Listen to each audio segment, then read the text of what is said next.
Welcome to tecversity. This is Venkatesh Natraj. Today I'm going to talk about ATM Automated Teller Machine. In the year 1930, Luther George Singian has thought about having a device which can automate some of the banking transactions.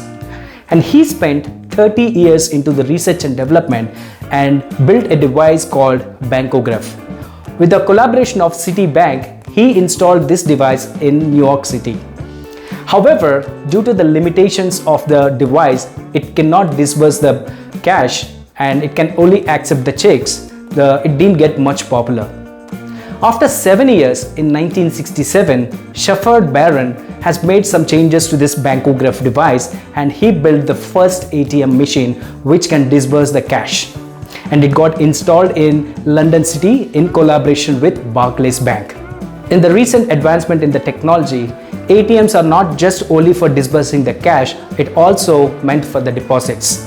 Apart from the deposits, even some of the ATMs have ability to do additional transactions like giving a mini statements, updating the phone numbers and doing some other banking related activities. I'm going to cover the entire authentication process involved in ATM transaction. If I have a SBI card and try to use a HDFC or ICICI ATM, how this entire transaction will get approved within the two banks. So with no delay, let's get into the details. Before that, if you haven't subscribed to tecversity yet, please do subscribe and share this video with your friends and family. Let's get into the details. Let's see how the ATMs played a game changer role in traditional banking. Like I mentioned in the intro, from the 1930s to 1960, Luther George Singian initially worked on a device called Bankograph, which has very limitations and it cannot disburse the cash. In 1967, on June 27th, the first ATM was invented and introduced to the world by John Shepherd Barron in London in collaboration of Barclays Bank. And from 1970s to 1980s, that's the golden era where the entire world started adopting ATM machines and that has become pretty much popular. Now let's see how the authentication actually flows from the ATM machine to the banking server when the user tries to do a transaction. As soon as the user inserts the card and enters the PIN to authenticate, the server will have a connection directly to the banking server and validate whether the user information what he provided is valid and whether the balance that in the account is available correctly, because it cannot disburse the amount unless there is a balance confirmation from the banking server. And this entire transaction will happen, the entire communication will happen end-to-end encryption, and it can happen only between the ATM center and to the banking server. Let's see a different scenario when a user tries to authenticate with a different card issuer bank and a different ATM center. Now there are two banks needs to talk together. That's called the interbank connectivity.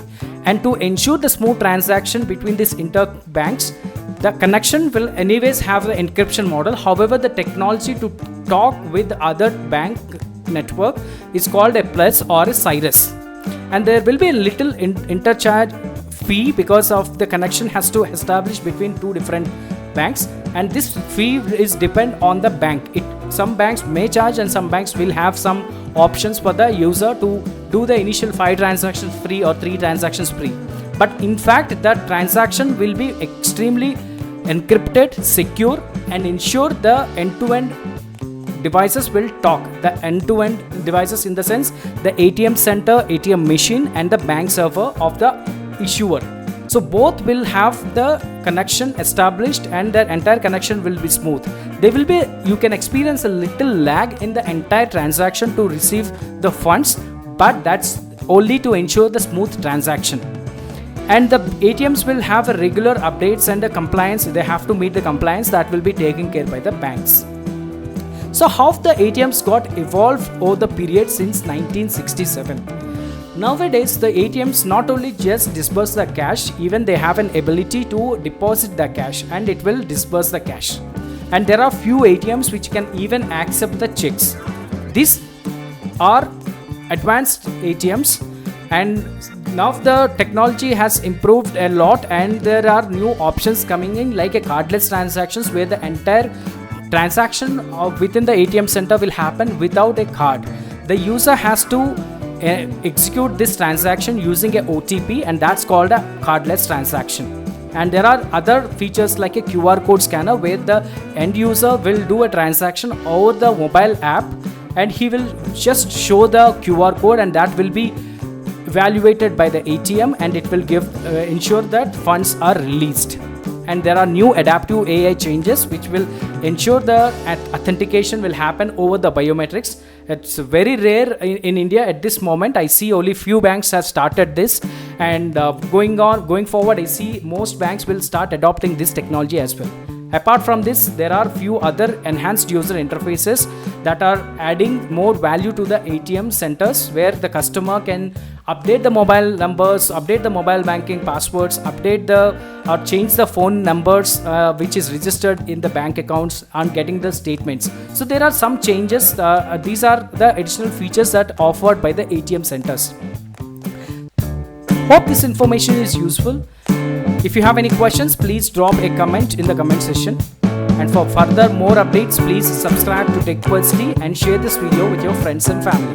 Happy learning.